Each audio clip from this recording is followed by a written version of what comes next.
This is gonna take crackerjack timing, Wang. Total concentration. You ready, Jack? I was born ready.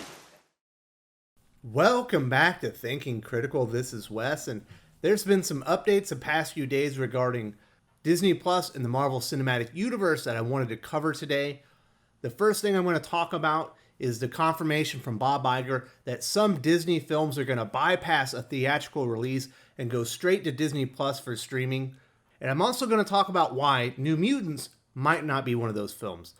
And then I'm going to cover an article that discusses a recent Disney Plus press release in France that coincided with Disney Plus's release in Western Europe. And then finally, I'm going to cover an article that kind of wraps up all the big changes to the MCU regarding Phase 4. There's been a domino effect. Once Black Widow's theatrical release date was moved back to late 2020, almost all the other movie release dates changed as well, and we're going to cover those. First, let's read the CBR.com article regarding Disney Plus's plans to repurpose new films as streaming exclusives. Bob Iger, the former CEO and current executive chairman of Disney, recently spoke about the status of the film studio's upcoming slate of films, which has seen some dramatic reshuffling in response to the global crisis. The most seismic announcement was for Artemis Fowl, which will forgo the movie theaters and head straight to Disney+. But according to Iger, it may not be the last to skip the theatrical experience. Quote, "There may be a few more that we end up putting directly on Disney+, Iger stated. But for the most part, a lot of the big tentpole Disney films will simply wait for slots," unquote. Some of those films that Disney will wait for include the Marvel Cinematic Universe projects. All of the MCU's upcoming releases were pushed back a few months. Starting with Black Widow on November 6th, it will be followed by The Eternals on February 12th, 2021. I will discuss that topic in more detail later in the video. Iger also pointed out there is a middle ground. Some movies will still premiere in theaters, but move to the streaming service much sooner than usually expected.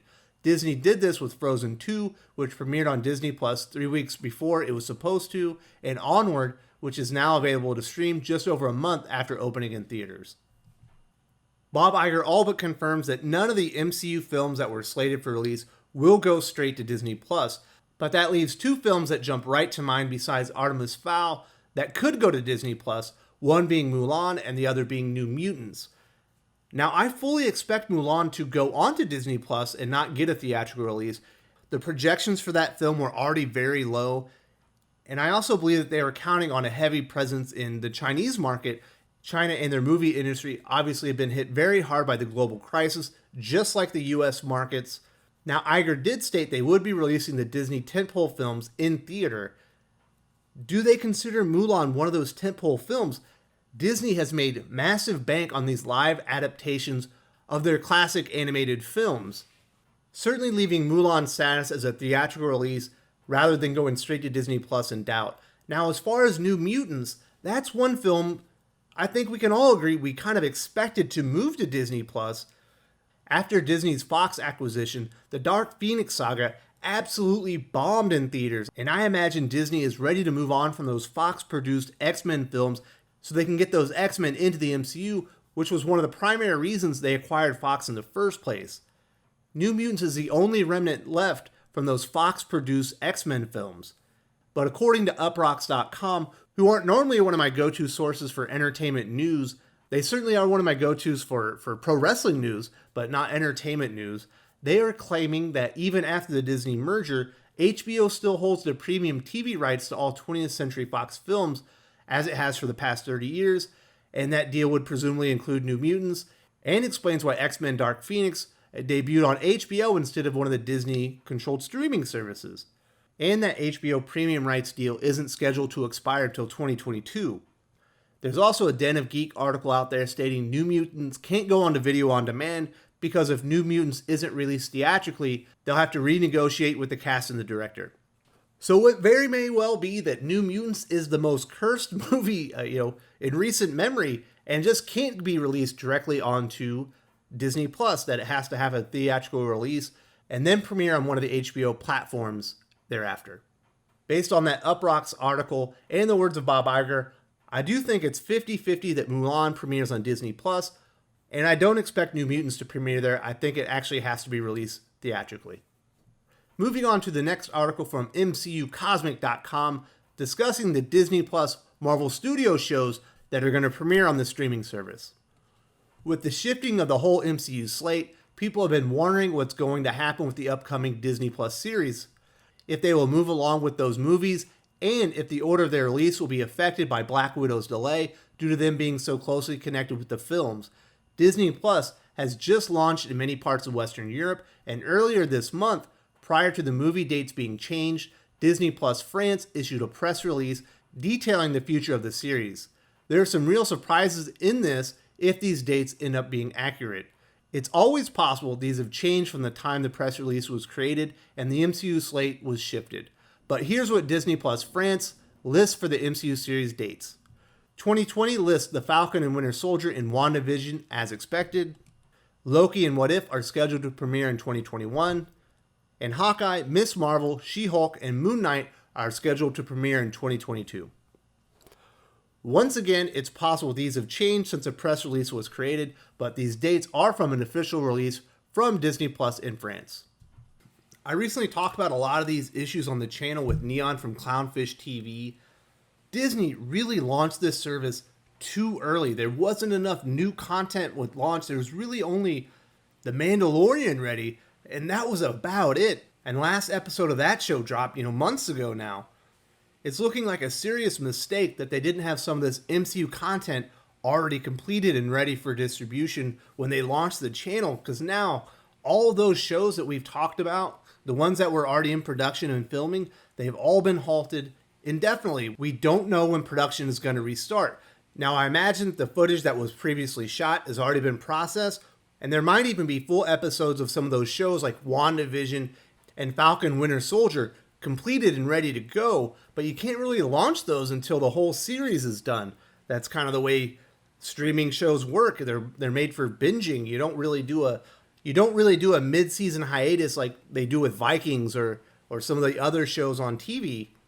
And just looking at the 8 Marvel Studios releases that they had planned over the next 3 years, only 2 of them, in the best case scenario, will land this year.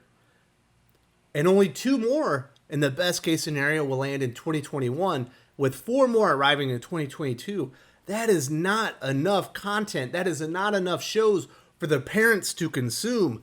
Yes, I believe kids are very happy with the content that's available, and will have more than enough kids content to keep them busy, but parents just don't have enough here.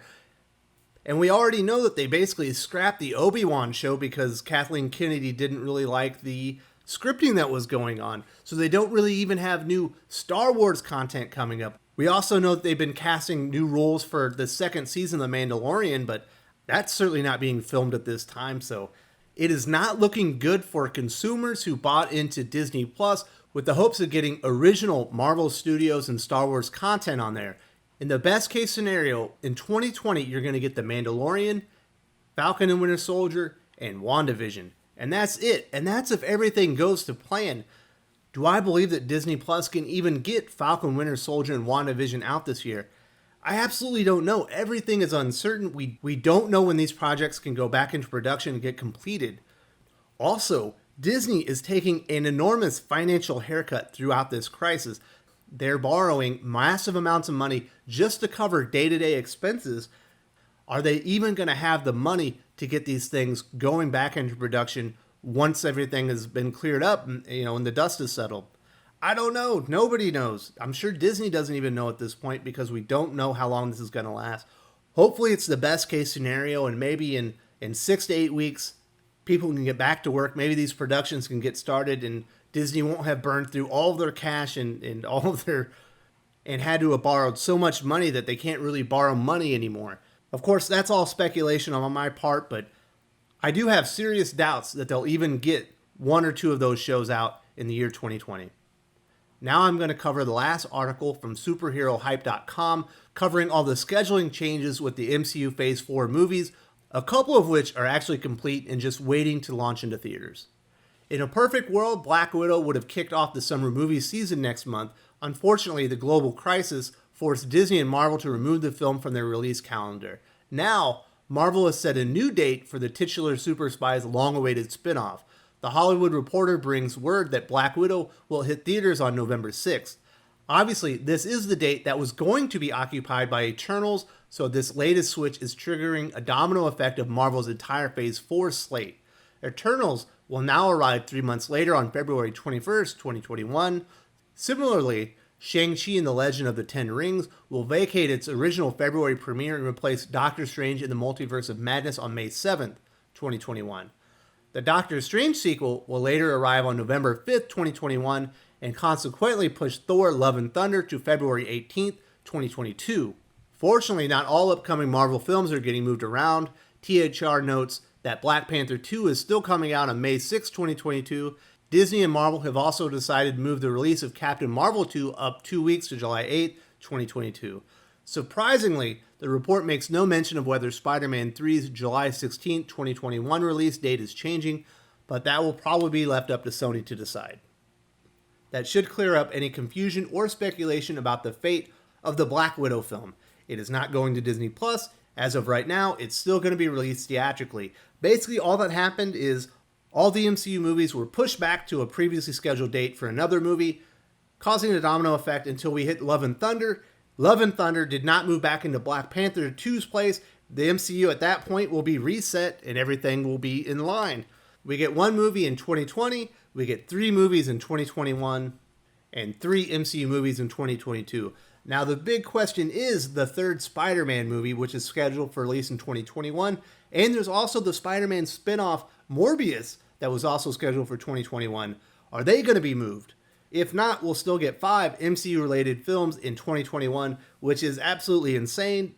Way more MCU-related content than I think we ever could have imagined in one calendar year in the movie theaters. Now, obviously, all of this is contingent on things returning back to normal somewhat soon. If the global crisis continues destroying the worldwide box office into late 2020, obviously all bets are off. Maybe then Black Widow actually does go to Disney Plus, but hopefully that doesn't happen, and this ends up being the final MCU Phase 4 release schedule that we get, and then we'll find out what the next Avengers film is, and hopefully how the X-Men and Fantastic Four are also going to be incorporated into the MCU moving forward. Of course, there are other MCU films we're waiting on release dates for, like Blade, Guardians of the Galaxy 3, and so on, but I don't imagine Disney and Marvel Studios are very anxious to start getting those release dates out with everything kind of up in the air. But this is the latest and greatest release schedule for the MCU Phase 4. And that will basically wrap up today's video. Like I said, big changes for Disney Plus in the Marvel Cinematic Universe. There are going to be some Disney films bypassing a theatrical release, going straight to Disney Plus to help boost up the content there. Most notably Artemis Fowl. I expect we'll see Mulan there. It doesn't look like New Mutants is a candidate to go directly to Disney Plus at this time. There was a Disney Plus press release in France that laid out release information for the 8 Marvel Studios shows that are going to be on Disney Plus, 2 for 2020, 2 for 2021, 4 for 2022. I think that's optimistic. Hopefully they meet those dates and they don't have to push anything further back, but just not enough original content on Disney Plus in my opinion. And finally, Marvel Studios released their MCU Phase 4 release schedule. Everything got pushed back. Black Widow got moved to the end of 2021. A bunch of dominoes fell until we hit the release date for Thor Love and Thunder, which moved from the end of 2021. And it seems like the MCU will be back on track if we can meet these dates. Thank you all so much for joining me, and I'll talk to you later. If you enjoyed this video, please give it a like. I would appreciate it very much. It helps us attract more views for the channel. Subscribe for future commentary, comic book news, and reviews. And don't forget to ring the bell for notifications. If you want to talk comics, movies, and much, much more, you can follow me on Twitter at Wes_from_TC. With that, Salamat Po, and I'm out.